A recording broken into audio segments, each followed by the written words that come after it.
Oi, pessoal. Eu sou a professora Raquel Mambrini. Esse é o curso de Química Inorgânica Básica e essa aula a gente vai continuar dentro do tópico de compostos de coordenação. Nós vamos entrar agora numa nova fase, que é a teoria de ligação dos compostos de coordenação.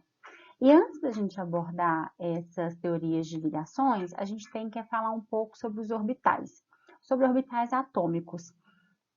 Então, essa aula em específico, a gente vai fazer uma breve revisão sobre orbitais atômicos.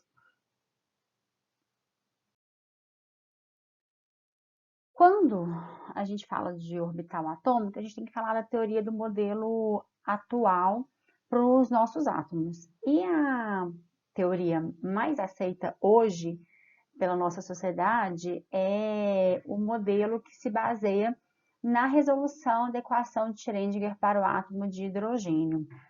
Essa equação, ela me produz um conjunto de funções de onda que são chamados de orbitais. Cada orbital, ele tem uma forma e uma energia característica. E isso não tem muita relação com a sua órbita. O modelo de Bohr, né, ele introduziu o primeiro número quântico e o único para o modelo de Bohr, que foi designado por N. E esse número quântico N, ele descrevia a órbita. Já o modelo da mecânica quântica utiliza para o átomo de hidrogênio três números quânticos principais: o N, o L e o Ml. Após a resolução da equação para o átomo de hidrogênio, quando se aborda os átomos polieletrônicos, aparece então um novo número quântico, que é o quarto número quântico, que a gente chama de Ms. Mas aí lá para frente a gente conversa sobre ele. Então, para o átomo de hidrogênio, para a resolução da equação para o átomo de hidrogênio, a gente tem três números quânticos principais: N, L e Ml, que resultam naturalmente da matemática que descreve um orbital. Nós vamos falar individualmente desses três números quânticos e o que eles representam para a gente em relação ao nosso átomo. Vamos começar então com o número quântico principal, que é designado pela letra N. Ele pode ter valores inteiros e positivos, seguidos de 1, 2, 3 até o infinito, né? Então vai de 1 até o infinito. O número quântico secundário, designado pela letra L, ele é chamado de o número quântico do momento angular. O segundo número quântico L, ele tem valores inteiros também, que vão de 0 a n-1 para cada valor de n, ou seja, o número quântico secundário, o número quântico L, ele depende do número quântico principal. E esse número quântico, ele define o formato do orbital, o tipo de orbital que eu vou ter. Nós vamos falar mais sobre esses formatos daqui para frente. O terceiro número quântico é chamado de número quântico magnético e é designado pela letra Ml, pelas letras Ml. E os valores de Ml estão também relacionados com os valores de L, que por consequência está relacionados com os valores de M. Então, Ml tem os valores de M de menos L a L. Então, são os valores incluídos de menos L a L, incluindo também o zero. Nós vamos fazer todas essas medidas, né, nos próximos slides. Esse número quântico, ele descreve a orientação do orbital no espaço. O que é importante a gente saber, né? Que o número quântico principal, que é designado por N, ele me indica o nível eletrônico que o meu elétron tem dentro do meu átomo. Então, o conjunto de orbitais com os mesmos valores de N designa o mesmo nível eletrônico. Já o meu valor de L me dá um conjunto de orbitais com os mesmos valores de N e L, que a gente chama muito comumente de subnível de energia. Já o meu ML descreve a orientação dentro do meu orbital no espaço. Então, esses três números quânticos são muito importantes para a gente designar o meu átomo, né? Quantos níveis energéticos eles têm, quanto subnível eu tenho e qual a orientação desses orbitais aí dentro do meu átomo. Vamos começar, então, com o nosso primeiro nível energético, né? Então, vamos lá. O nível com número quântico N, ele é formado exatamente por N subníveis. Então, a quantidade de subníveis que o meu átomo tem depende de N. Cada subnível é formado por um número específico de orbitais, que nós vamos ver também daqui a pouquinho. O número total de orbitais que tem um nível é o valor de N ao quadrado, em que N é o número quântico principal da camada. Gente, isso aqui é uma nomenclatura mais antiga, tá? Hoje em dia a gente fala nível, tá? Do nível eletrônico, do nível energético. Então, vamos começar, né? Eu tenho aí, então, meu primeiro nível energético, né? Por exemplo, quando eu tenho um átomo de hidrogênio, eu sei que eu tenho um diagrama de energia, né? E nesse diagrama de energia, eu tenho o primeiro nível eletrônico ali, eu posso ter o segundo, o terceiro, o quarto, o quinto, o sexto, o sétimo, até o infinito, segundo a minha equação de Schrödinger, né? Hoje a gente sabe que lá na tabela periódica, a gente tem até o sétimo nível preenchido. Mas matematicamente falando, todos esses níveis de energia são possíveis, de 1 até infinito, segundo a minha equação de Schrödinger. Então, muito bem, vamos começar com o primeiro, né? Quando eu tenho o primeiro nível de energia, N igual a 1. Vamos tentar encontrar os valores de L e mL que a gente tem para o meu primeiro nível energético. Então, eu tenho N igual a 1. Então, vamos achar, então, os valores de L. A gente viu que L vai de 0 a N menos 1. Se ele vai de 0 a N menos 1 e o meu N vale 1, vai de 0 a 0, né? Então, o meu L ali só tem um valor, que é 0.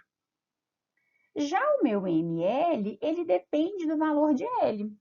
E o meu mL vai de menos L a L, incluindo o 0. Como ali eu tenho somente o N igual a 1 e o L igual a 0, o meu mL também vai valer 0. Isso é a nossa resolução da equação de Schrödinger para o N igual a 1. Então, o que eu tenho aqui em cima? Os possíveis valores de L. Eu só tenho 0, como foi o que eu achei.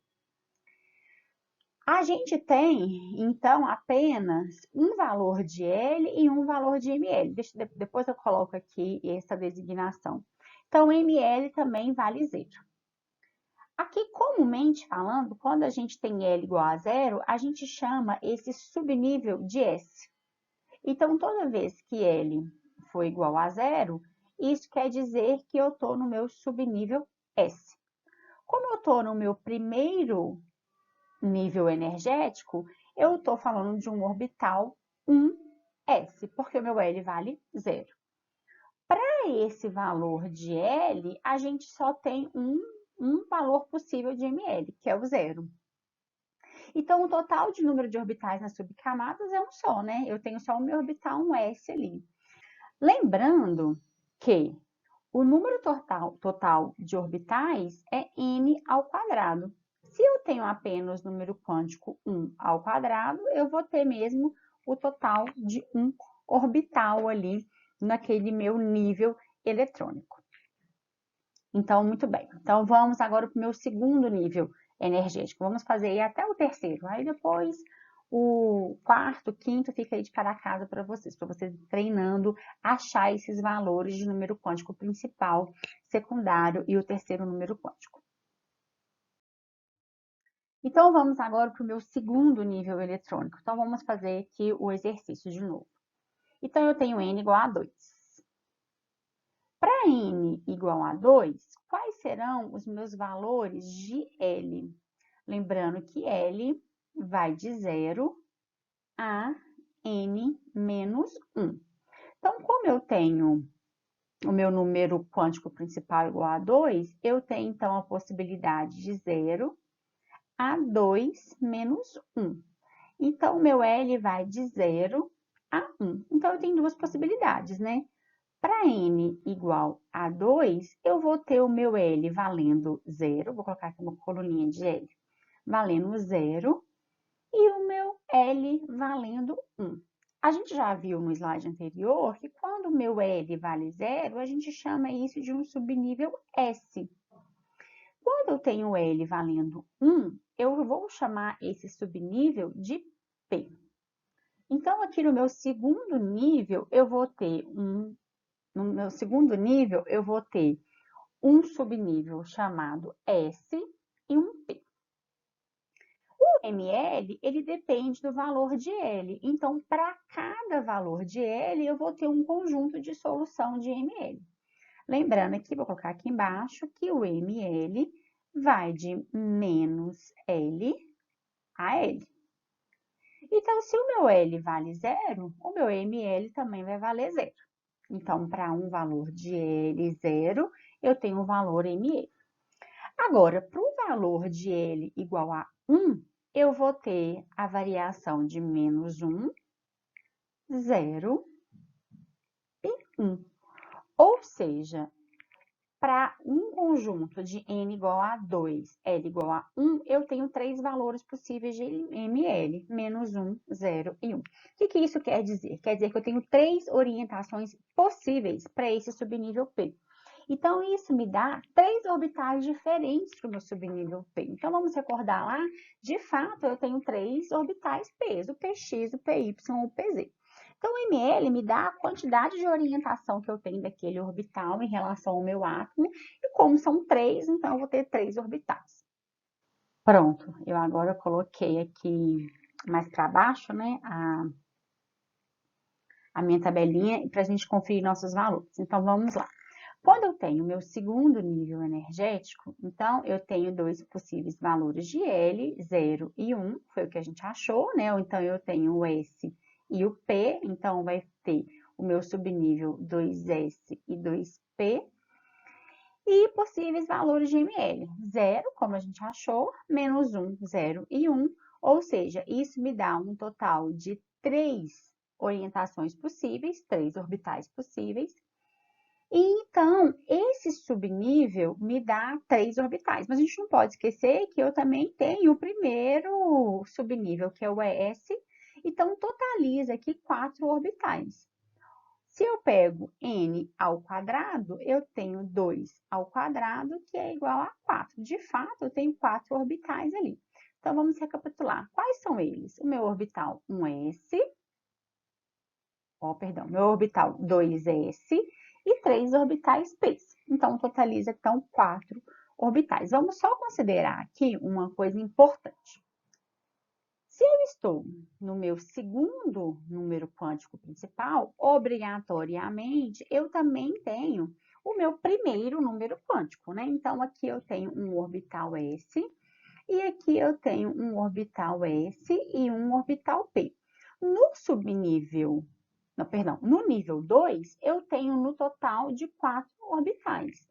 Um orbital S e 3 orbitais P. Mas não pode deixar de lembrar que se eu tenho um átomo que está com o segundo subnível, com o segundo nível preenchido, ele obrigatoriamente tem o primeiro nível preenchido também, e tem um orbital. Então, vamos concluir que quem tem 2 níveis preenchidos tem aí 5 orbitais ao todo. Em cada nível tem um número diferente de orbitais, mas lembrando que na totalidade, então, se eu tenho um átomo que tem o segundo nível energético preenchido, ele tem um total de 5 orbitais, sendo um orbital no primeiro nível de energia, que é o meu orbital 1s, e 4 orbitais lá no meu segundo nível, sendo 1 S e 3 P. Vamos agora para o meu terceiro nível de energia, N igual a 3. Eu acho que vai ficar pequeno, mas eu vou tentar fazer aqui, tá? Vou aproveitar ao máximo o meu espaço aqui. Então, quando eu tenho N igual a 3, vamos lembrar de novo. O valor de L, ele vai de 0 a n-1. Então, eu vou ter um valor de 0 a 3 menos 1, 2. Então, eu vou ter 3 valores possíveis de L. 0, 1 e 2. Então, muito bem. Então, vou continuar a tabelinha aqui, tá? Então, quando eu tenho n igual a 3, eu vou ter os valores de 0, 1 e 2 para L. Lembrando que a gente já chamou esses valores de L lá atrás de S. Quando L vale 1, a gente já designou isso pelo meu subnível P.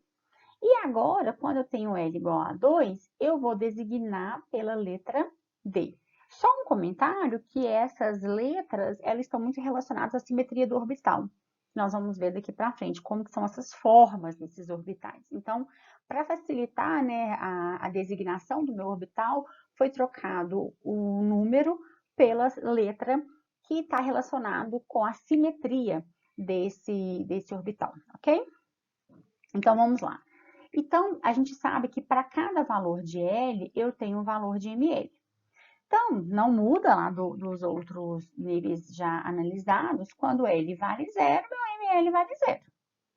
Quando meu L vale 1, o meu ml vale menos 1, 0 e 1. Né? Como a gente viu, eu tenho um orbital S e tenho 3 orbitais P, né? Que a gente vai chamar de Px, Py e PZ. Nós vamos relembrar também como que é a simetria desses orbitais em breve. Quando, então, agora eu tenho um valor de L igual a 2, que a gente vai chamar isso de subnível D, eu vou ter quais valores de ml? Agora eu tenho mais, né? Então, eu vou ter o menos 2, o menos 1, 0, 1 e 2. Então, eu tenho 1, 2, 3, 4, 5. Eu tenho 5 orientações possíveis para o meu subnível D. Então, isso me traz 5 orbitais Ds, que os nomes nós vamos ver nos próximos slides, que é o meu DXY, DYZ, DXZ e o meu DX2 menos Y2 e o meu DZ2. A gente vai conversar sobre isso, sobre a energia desses orbitais e a designação deles em breve.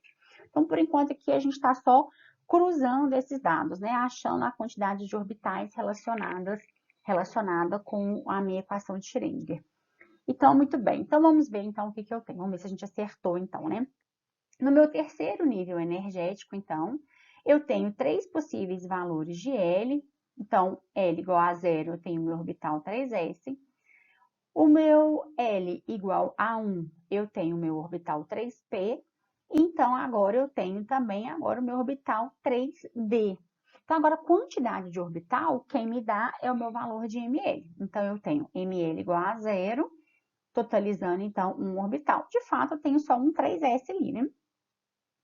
Quando eu tenho o meu L valendo 1, eu tenho 3 possíveis valores, totalizando, então, 3 orbitais. Px, Py e Pz. E aí, agora, a novidade para a gente é o valor de L igual a 2, que me dá, então, um total de 5 orbitais. Então, assim, muitas das vezes a gente ficava olhando, né, para aquele diagrama de Linus-Pauling, por exemplo, falando de onde é que ele tirou que o orbital D são 5 orbitais. É daí, da equação de Schrödinger, né? A gente consegue montar o diagrama de Linus-Pauling através da resolução da equação de Schrödinger. Gente, só um detalhe, né? Assim, a palavra, o nome, né? Schrödinger é alemão. Eu não sei a pronúncia correta, mas me parece que é Schrödinger. Como eu sou brasileira, eu falo Schrödinger mesmo, ok? Então, muito bem. Então, lá no meu terceiro nível, quando eu tenho meu número quântico principal igual a 3, eu tenho, então, 9 orbitais. Vamos só fazer a mesma consideração. Um átomo, para ter o terceiro nível preenchido, obrigatoriamente ele passou para N igual a 1, N igual a 2, N igual a 3, né? Ou seja, ele vai ter lá um primeiro nível com 1 orbital, o segundo com 4 orbitais e o terceiro com 9 orbitais. Então, é uma sequência, né? Mas dentro do meu nível 3, no meu terceiro nível eletrônico, eu tenho ali 9 orbitais, ok? Eu vou colocar uma tela em branco aqui, ver se eu consigo colocar uma tela em branco para a gente fazer uma correlação antes da gente entrar na simetria. Muito bem, eu só queria então fazer uma consideração aqui, né? Quando a gente já viu os 3 primeiros níveis eletrônicos, né? Então, quando M é igual a 1, eu sei que meu L vai valer 0 e meu ML vai valer 0 também. Isso aqui a gente representa da segunda maneira. Da segunda, não, da seguinte maneira. 1S. Quando eu tenho N igual a 2, então eu vou ter o meu L valendo 0 e 1. Então, aqui, valendo 0, o ML, e menos 1, 0 e 1. Isso, então, designa 2S e 2P. Então, lembra, vamos passar isso agora para o diagrama de quadrícula. Quando eu faço a quadrícula, a distribuição eletrônica, eu falo que um orbital 1s é apenas uma quadrícula, porque é apenas relacionada a um orbital. Já quando eu tenho o meu orbital P, eu sempre desenho 3 quadrículas. Mas por que eu tenho 3 quadrículas? Eu tenho 3 orbitais? Porque meu valor de ML me disse que eu tenho 3 orbitais. Gente, isso não foi tirado aleatório, né? Isso vem da equação de Schrödinger. Então, a quantidade de orbitais que eu tenho, quem me indica é meu valor de ML. Então, quando eu tenho ali M igual a 3, o meu L pode valer 0, 1 e 2.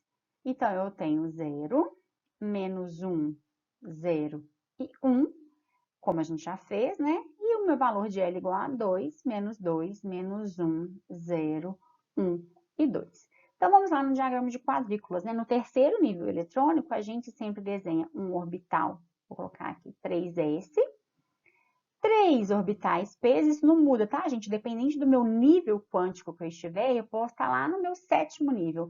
O meu 7º nível tem um orbital P que tem 3 orbitais. E a quantidade não muda, porque é sempre o valor de L que está relacionado com ML.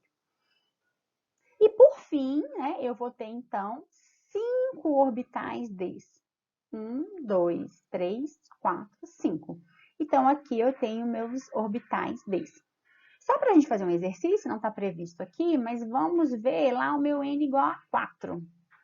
Quando eu tenho o meu N igual a 4, então eu vou ter o meu L igual a 0, 1, 2 e 3. Porque lembrem, vai de 0 a N menos 0. Então, o meu quarto nível eletrônico vai ter o meu orbital S, o meu orbital P, o meu orbital D, que a gente já tinha visto, e agora tem um novo orbital aí, o terceiro orbital. Esse terceiro orbital é chamado da letra F. Então, aqui eu não vou fazer os valores de ml, porque a gente já fez aí 3 vezes, mas eu vou fazer o meu ml para o F. Então, o meu valor de ml para F vai ser menos 3, menos 2, menos 1, 0, 1, 2 e 3. Então, eu tenho no total de 1, 2, 3, 4, 5, 6, 7. Eu tenho 7 orbitais Fs. Então, caso eu precise fazer a distribuição eletrônica por quadrículas, eu sei que eu vou precisar ter aqui 7 orbitais F. 1, 2, 3, 4, 5, 6, 7 orbitais F. Então, aqui o meu quarto nível já tem lá o meu orbital F. Então, só para a gente concluir, a quantidade de orbitais que eu tenho está relacionado com a quantidade de orientações que esse orbital tem dentro do meu átomo, que é designado pelo ML, ok? É bom a gente saber a origem disso, né, gente? Então, acho que até o ensino médio, quando a gente vê isso na escola, não são todas as escolas que abordam o modelo atual, eu acho que nem deve mesmo, a gente tem que ter uma maturidade, né, para saber sobre o modelo atual, mas dentro da equação de Schrödinger, saber de onde que veio a quadrícula, o diagrama de Linus-Pauling, isso é muito importante, né? Por exemplo, né, quando eu estou lá no diagrama de Linus-Pauling, ele só agrupou tudo isso, né? Ele falou, no primeiro nível tem um S, no segundo nível tem um 2S e 2P, no 3S, no terceiro nível tem o 3S, o 3P e o 3D, e assim sucessivamente, né? Uma consideração que eu também queria fazer é, por exemplo, que lá no quinto, no N igual a 5, no N igual a 5, a gente vai ter os valores de 0, 1, 2, 3, 4. E aí, então, a gente tem o S, o P, o D e o F. Para o meu L valer igual a 4, esse orbital é chamado de G. Daí para frente, gente, a gente segue o alfabeto. Então, o 4 é chamado de G, o 5 de H, e aí sim sucessivamente. Por que ele não está no diagrama de Linus Pauling? Porque esses orbitais são muito energéticos, não são habitados, né? Não tem elétrons que ocupam esses orbitais. Então, na tabela periódica, até onde a gente sabe, até onde que é possível energeticamente, a gente preenche nossos orbitais F, tá? Então, assim, os orbitais G e H são orbitais teóricos da equação de Schrödinger, mas que a gente não tem ainda a comprovação que tenha elétrons ocupando esses orbitais, ok? Muito bem. Então, tá aí, né? Eu acabei de fazer com vocês, eu não ia fazer, mas eu acabei fazendo ali no outro slide. O meu quarto nível eletrônico, né? Então, o meu quarto nível eletrônico, eu tenho ele valor de 0, 1, 2 e 3, aparecendo então aqui o novo orbital para a gente, que é o meu orbital F, que tem 7 representações, que tem 7 orientações ao redor ali do meu átomo, totalizando, então, 7 orbitais. E dentro do meu nível 4, eu vou ter, então, ao todo 16 orbitais, sendo um S, 3 orbitais P, 5 orbitais D e 7 orbitais F. Então, fica aí, né? Se você quiser treinar, né, essas quantidades de orbitais e os valores quânticos possíveis, vocês têm aí até 7 níveis para ir testando aí na tabela periódica, ok? Eu não vou fazer isso, não vou fazer para todos, porque eu acho que isso é mais repetição a partir de agora, né? Então, vamos ver agora um pouco sobre a simetria desses orbitais. Vamos começar, então, falando do orbital S, né? Que é o primeiro orbital energético que eu tenho ali, né? O orbital S, ele tem uma simetria esférica. O que isso quer dizer? Que a densidade eletrônica, a uma determinada distância do núcleo, ela é sempre igual. Ela é independente da direção tomada a partir do núcleo, essa simetria é sempre a mesma. Uma coisa que a gente tem que conversar aqui é sobre a densidade de probabilidade radial, né? A densidade de probabilidade que eu tenho de encontrar um elétron dentro desse orbital. Então, quando eu falo de densidade de probabilidade radial, é a probabilidade do elétron estar a uma distância específica do núcleo, que resulta, né, numa função de probabilidade radial do orbital. Então, eu tenho gráficos que me representam isso, né? Nesse gráfico, então, onde eu tenho o primeiro nível com o subnível S, nesse gráfico de probabilidade de encontrar o elétron dentro do meu orbital, ele está relacionado com a distância em relação ao núcleo, né? Que a gente chama de raio. Então, a distância do núcleo até esse orbital a gente chama de raio. O raio atômico nada mais é que a distância do núcleo até o meu último orbital preenchido, né? E a gente chama isso de raio atômico. 3 coisas importantes, então, desse gráfico são, né, as 3 mais coisas importantes. Esse máximo de probabilidade, né, que eu tenho em cada um desses orbitais. Então, aqui eu tenho o meu gráfico de densidade de probabilidade do 2s e do 3s, né? Então, aqui eu vejo o número de picos que eu tenho, né? Eu quero só fazer uma consideração, vamos nos lembrar que isso é uma função de onda, né? Uma função de onda, ela funciona como uma corda vibrante, né? Então, ela sai aqui do meu ponto, chega no meu máximo, que a gente chama de crista, e aí eu diminuo a minha densidade até passar pelo zero, né? E chego então num vale. Gente, isso tinha que ser simétrico, né?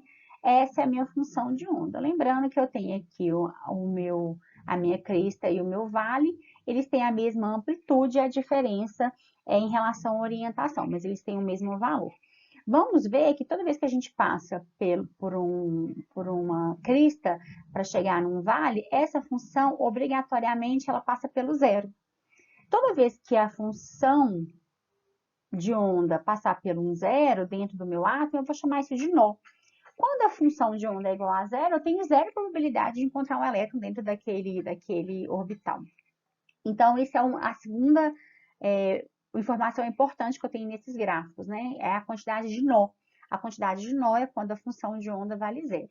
Quando eu passo aqui no meu gráfico um S, eu não vejo nenhuma região compreendida entre o raio e o limite ali da minha distância em relação ao núcleo, que passa por um nó. Então, a gente fala que o meu orbital 1S não existe um nó entre o meu núcleo e até o meu orbital. Já quando eu passo do meu primeiro nível para o meu segundo nível, eu vejo aqui a presença de um nó, né? E toda vez que eu tenho esse nó, então quer dizer que aqui a probabilidade de encontrar um elétron é igual a zero. Então, lá no meu segundo nível energético, no meu orbital S, eu tenho um nó, ou seja, dentro daquele orbital existe uma região que eu tenho probabilidade nula de encontrar um elétron. Quando eu passo para o terceiro nível, né, assim, eu tenho então meu primeiro orbital S dentro do meu terceiro nível, eu ganho mais um nó, ou seja, mais uma região que tem probabilidade nula de encontrar o meu elétron. Então, essa é a segunda coisa importante, né? A gente vê os máximos, né, da minha densidade de probabilidade de encontrar um elétron, os nós formados ao longo desses orbitais, e a outra é a distribuição, né? Quanto maior for essa distribuição, maior vai ser o meu raio, né? E a gente vê, então, que o meu orbital, a diferença do meu orbital 1s para o 2s para o 3s é o tamanho, né? O orbital 1s ele é menor do que o orbital 2s, que é menor do que o meu orbital 3s. Então, quanto maior o meu nível eletrônico, independente de ser o mesmo, né? Mesmo sendo o mesmo orbital, o tamanho vai mudar. E isso está representado aqui, né? Um modelo de densidade eletrônica aqui para o meu orbital S é esse, né? Então, eu tenho ali perto do meu núcleo, eu tenho uma alta densidade de probabilidade de encontrar um elétron, e quando eu vou afastando, então, do meu núcleo, vai diminuindo, então, a nossa chance. Isso é óbvio de pensar, porque o núcleo tem uma carga positiva, o meu elétron tem uma carga negativa, então, os elétrons tendem a ficar mais próximo do núcleo quando possível, né? Então, aqui, o modelo de superfície limite, a gente representa ele assim, como uma esfera. Como eu disse, a simetria do meu orbital, essa é uma esfera. Então, ele pode ser representado dessa maneira. 1s, 2s, 3s. Lembrando que aqui eu vou ter uma região de probabilidade nula de encontrar o meu elétron, né? Eu vou ter um nó, como a gente viu ali no outro gráfico. E aqui no meu 3s, desenhado de forma esdrúxula, eu vou ter duas regiões nodais, ou seja, duas regiões que eu tenho ali uma probabilidade nula de encontrar um elétron. Mas uma pergunta que você pode me fazer é, Raquel, mas como que eu vou saber a quantidade de nós que tem um orbital dentro de um nível eletrônico?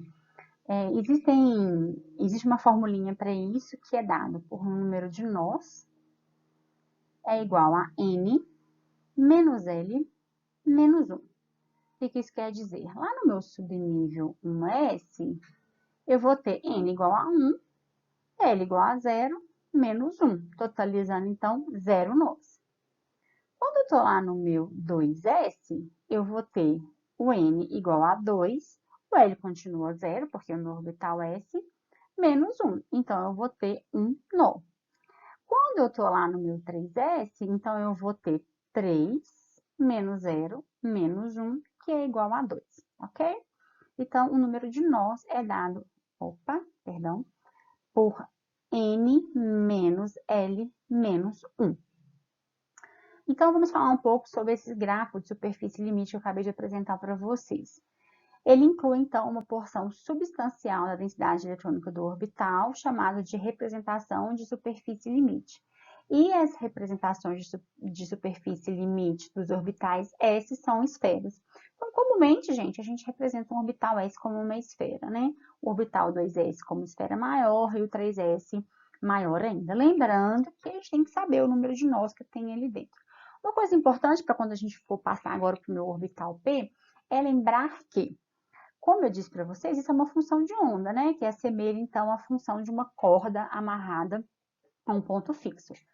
E eu disse para vocês que toda vez que eu estou lá num vale, né, e passo pela uma função de onda igual a zero, eu chego, então, estou numa crista, eu passo pela função de onda igual a zero, eu chego num vale. Vamos só observar que, algebricamente, essa função muda de valor, né? Então, aqui eu tenho uma amplitude positiva e aqui eu tenho uma amplitude negativa. Vamos lembrar que não existe uma amplitude negativa, é a referência ao ponto zero, né? Então, ali eu estou com uma amplitude para cima do meu eixo zero e ali eu estou com uma amplitude para baixo do meu eixo zero. Então, é só apenas uma representação algébrica, ok? Então, muito bem. Então, nós vamos falar então agora dos meus orbitais P, né? O orbital P, então, são aqueles que eu tenho o meu valor de L igual a 1, como a gente tinha acabado de ver. Então, cada subnível T tem 3 orbitais, porque é designado pela letra ML, que é menos 1, 0 e 1. E a distribuição de densidade eletrônica está concentrado em 2 regiões ao lado do núcleo, que são chamadas de cepa, ou então halteres, né? Então, aqui eu vejo que a densidade de probabilidade é exatamente essa. Eu tenho a primeira região aqui acima do meu núcleo e uma região abaixo do meu núcleo, né? Então, que a gente representa dessa maneira aqui. Como a gente tem 3 orientações possíveis e a representação está muito relacionada à orientação tridimensional. Se lembrando que a gente tem o meu eixo x, y e z, aqui está designado dessa maneira. Então, aqueles halteres que estão direcionados no meu eixo z é chamado de PZ. Aqueles que estão relacionados, né, que estão direcionados no meu eixo x é chamado de px, e o do que estão orientados sobre o eixo y é chamado de py. Vamos lembrar que tanto o px, quanto o py, quanto o pz são 3 orbitais idênticos, ou seja, de mesma simetria, independente do nível eletrônico que ele esteja, se é no segundo, no terceiro ou no sétimo, eles são orbitais idênticos, então eles são de mesma energia. Quando eu tenho orbitais que são iguais de mesma energia, a gente chama isso de orbitais degenerados. Degenerados. Eles têm a mesma degenerescência. O que isso quer dizer? Então, mesma energia.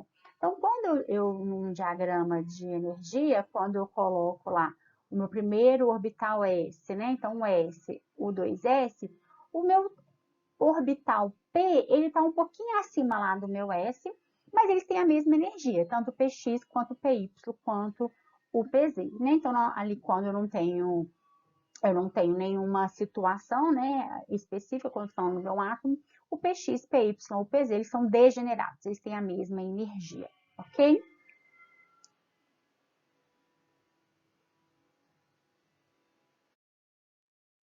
Agora, quando eu estou falando dos meus orbitais Ds, agora eu já tenho uma quantidade maior de orbitais, né? Então, assim, quando meu n é igual a 3, eu tenho a possibilidade, então, de ter um orbital D, onde o meu valor de L é igual a 2, né? A gente já fez essa correlação. E como eu tenho 5 possíveis valores de ML, menos 2, menos 1, 0, 1 e 2, então eu tenho 5 possibilidades de orbitais desse. Os diferentes orbitais Ds em uma determinada camada, ou seja, em um determinado nível, têm formas e orientações diferentes no espaço. Aqui eu posso designá-las da seguinte maneira. Eu tenho 3 orbitais que têm a simetria, na verdade são 4 orbitais, né, que têm simetria muito semelhante, que são 4 cepas, né, cada um tendo, então, 4, são como se fossem 2 orbitais P's unidos, né, gente? Então, eu formo ali 4 regiões orbitalares importantes, passando, então, pelo meu núcleo, e esses orbitais, eles também são designados em relação aos eixos que eles se encontram. Aqui eu tenho 3 orbitais que eles estão na bissetriz de 2 eixos. Por exemplo, aqui eu tenho meu eixo Z e o meu eixo Y, e eu observo que esse orbital ele está exatamente na bissetriz entre o meu eixo Z e o meu eixo Y. Por isso, ele é chamado de DYZ ou então DZY, tá? É muito comum a gente ver essa designação também.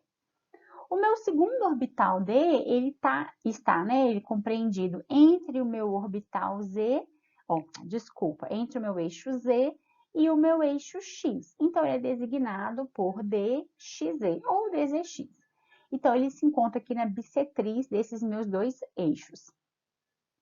Por fim, eu tenho meu terceiro orbital que está lá na bissetriz dos eixos X e Y. Ele é chamado, então, de DXY. Então, esses são os 3 orbitais que se encontram nas bissetrizes de dois eixos. Então, o DXY, DXZ e DYX são orbitais que estão na bissetriz de dois eixos. Gente, eu sinto em dizer, isso realmente a gente tem que saber, tá? Assim, eu não vejo outra forma a não ser realmente a gente decorar isso, né? A combinação linear desses orbitais me traz um orbital que a gente chama de dx2 menos y2. O dx2 menos y2, o que ele tem de diferente dos três orbitais que a gente viu, é que agora ele está sob um eixo, né? Sob dois eixos, na verdade. O orbital dx2 menos y2, eles se encontram sobre o eixo x e o eixo y. Então, ele está realmente no eixo. Então, o dx2 menos y2, ele se encontra no eixo x e no eixo y. E, por fim, a combinação linear desses orbitais dx2 menos y2 me traz um orbital dz2, que é um orbital que é formado apenas por um alter aqui, duas cepas, e um toroide de revolução, que está ao redor aqui desse alter, né? Então, eu tenho aqui uma região nodal grande aqui, né?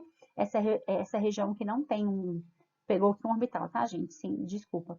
É uma região aqui que não tem uma probabilidade de encontrar um elétron, mas é todo essa região e essa região tem uma probabilidade de encontrar um elétron. Então, esse é o meu orbital DZ2. É o orbital mais diferente que a gente tem no meu orbital D, mas também que todos esses orbitais, na ausência de um elétron, eles são degenerados. O que isso quer dizer? Quer dizer que eles têm ali a mesma energia, ok? Então, uma vez que eu estou num nível, por exemplo, como nível 3D, eu estou falando ali de 5 orbitais que são degenerados, eles têm a mesma energia. Então, por fim, ali a gente tem nossos orbitais Fs, né? Então, assim, quando n é igual a 4 ou maior do que 4, eu tenho um valor de L que é igual a 3, então totaliza 7 orbitais, porque o meu ml tem 7 valores possíveis, como a gente já viu. Os orbitais F, né, em uma determinada camada, em um determinado nível, tem formas e orientações diferentes no espaço. São 7 orientações. Aqui a gente não foca muito nessas orientações específicas, mas aqui então eu tenho a representação desses 7 orbitais, né, cada um para um valor de ml, tá, gente? Aqui faltou um Lzinho, né? Um valor de ml para 0, mais 1, menos 1, mais 2, menos 2, mais 3, menos 3. São orbitais de maior complexidade, né, que a gente não tem que realmente saber a sua orientação, a sua simetria, porque são orbitais que normalmente eles estão preenchidos e mais internos do que os orbitais S, P e D, e toda a nossa química, né, ela é mais ou menos gerida ali nas ligações interatômicas e de superfície nos orbitais S, P e D, né? Assim, os nossos orbitais de transição interna, né, que são aqueles orbitais que estão, aqueles átomos que estão abaixo da tabela periódica, eles são chamados de metais de transição interna porque eles têm um subnível F preenchido mais interno do que um subnível D, por exemplo, um subnível P e S. Então, as nossas reações químicas acontecem com os elétrons de valência, né, que são aqueles elétrons que são os últimos preenchidos e mais disponíveis, ok? Então, aqui para o meu orbital F, não se apeguem às suas simetrias. A gente realmente tem que saber as simetrias do orbital S, P e D. Uma coisa importante é que toda essa discussão sobre orbitais, sobre degenerescência, sobre quantidade de orbitais, foi feita para o meu átomo de hidrogênio, né, que tem apenas um elétron. E nos átomos polieletrônicos, como que isso vai funcionar? No átomo de hidrogênio, né, a energia de um orbital depende apenas do número quântico principal, né? Então, por exemplo, lá quando eu estou falando do átomo de hidrogênio, a energia está relacionada com o nível eletrônico. Já um átomo polieletrônico, né, as energias de subníveis, eles são diferentes porque depende da repulsão da quantidade de elétrons naqueles orbitais, né? Então, o valor de N, a energia de um orbital aumenta com o valor de L. Então, como eu já dei um spoiler para vocês nos slides anteriores, né? O meu orbital S tem menor energia do que o P e tem menor energia do que o D. Quando eu falo do átomo de hidrogênio, está todo mundo ali no terceiro nível de energia, está todo mundo com a mesma energia. Na presença de um elétron, a gente tem essa mudança de energia. S menor do que P, aqui eu vejo um exemplo disso, né, gente? O meu nível S tem menor energia do que o P, que tem menor energia do que um orbital D. a gente já conversa sobre essa inversão aqui no 4s e no 3d, que vocês também já conhecem. Então, aqui a gente vê isso de uma maneira, mais limpa, né? Porque aquele diagrama estava um pouco poluído. Então, no primeiro nível de energia, eu tenho meu orbital 1s. No meu segundo nível, eu tenho o orbital S e o orbital P, então aqui eu já tenho uma distinção de energia, porque como o P tem maior valor de L, ele tem maior energia do que meu orbital 2s. E aqui é a mesma coisa, 3s, 3p e 3d. Então, a gente tem que lembrar que mesmo eu tendo essa distinção dentro do mesmo nível, né, o orbital S menor energia do que o P, que menor energia do que o D, aqueles orbitais de mesmo valor de L, né, ou seja, meus orbitais P, eles têm a mesma degenerescência, eles continuam, então, com a mesma energia, ok? São orbitais energeticamente iguais. E aí, então, quando foi se estudar então, a adição de elétrons dentro desses átomos, a gente chega, então, num novo número quântico, né? Então, esse número quântico, ele é uma propriedade intrínseca do meu elétron, que é chamado de spin eletrônico, né? Ele faz com que cada elétron se comporte como uma esfera que gira ao redor ali do seu próprio eixo. Essa observação, né, esse quarto número quântico, levou então uma atribuição de um número quântico que a gente chama de número quântico magnético do spin, ou de spin, que é designado por ms. Então, eu tenho dois valores possíveis para ms, mais meio e menos meio. O que isso quer dizer? Então, vamos lá no nosso primeiro nível de energia. Então, eu tenho n igual a 1, eu tenho L igual a 0, eu tenho ml igual a 0. Se ainda você não pegou a designação rápida, assim, faça um treino depois aí, tá? Então, eu tenho essa designação para um conjunto de números quânticos para um dado elétron. Só que agora a gente tem um quarto número quântico que pode ser mais meio ou menos meio. Não existe dentro de um átomo um elétron com número quântico, com os quatro números quânticos iguais, porque eles têm energias diferentes, orientações diferentes. Então, eu sei que o quarto número apareceu, então agora eu tenho para cada valor de orbital, um mais S igual a mais meio, e um ms igual a menos meio. O que isso quer dizer? Dentro de um átomo, se eu tenho a representação de n igual a 1, L igual a 0, ml igual a 0, eu tenho duas possibilidades, ms valer mais meio e ms valer menos meio. Isso me traz duas possibilidades de elétrons dentro do meu nível 1 e do meu subnível S, ou seja, eu tenho dois números quânticos possíveis. Então, dentro do meu orbital S, vai caber, então, dois elétrons. Por quê? Um vai ter a representação n igual a 1, L igual a 0, ml igual a 0, ms igual a mais meio. O outro vai ter a representação n igual a 1, L igual a 0, ml igual a 0 e ms igual a menos meio. Por isso que no meu orbital 1s cabem dois elétrons, porque cada elétron tem os seus números quânticos distintos. Vamos só ver, então, aqui agora quantos são os elétrons que cabem dentro do meu orbital P. Né? Eu vou pegar aqui o N igual a 2, eu vou me poupar de fazer o L igual a 0 aqui, e vou fazer igual o L igual a 1, ok? Então, o meu ml vai valer menos 1, 0 e 1. Dentro do ml valendo menos 1, eu posso ter o ms mais meio e menos meio. Então, eu tenho dois elétrons que podem ter essa designação dos quatro números quânticos. O ml igual a 0 vai ter mais duas possibilidades, ms mais meio e menos meio. E o meu ml igual a 1 mais duas possibilidades, ms mais meio e menos meio. Então, meu orbital P tem no total de 6 elétrons. Por isso que no diagrama de Linus-Pauling a gente faz um S1, um S2, 2S2 e 2P6. Por que que cabem 6 elétrons? Porque eu tenho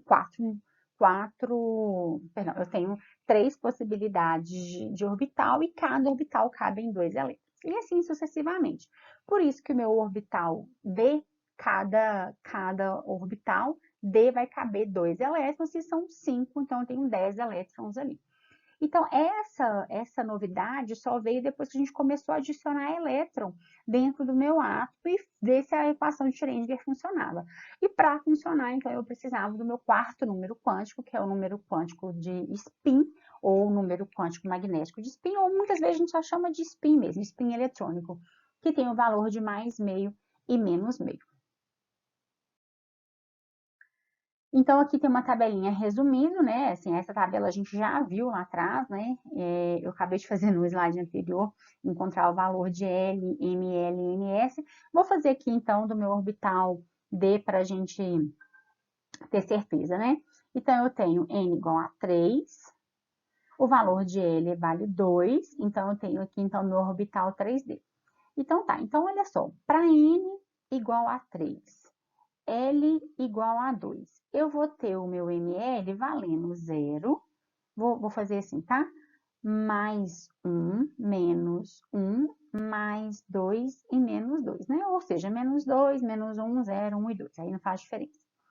Para cada valor de ML, eu vou ter um MS de mais meio e o MS de menos meio. Então, para mais 1, eu vou ter MS mais meio e MS menos meio.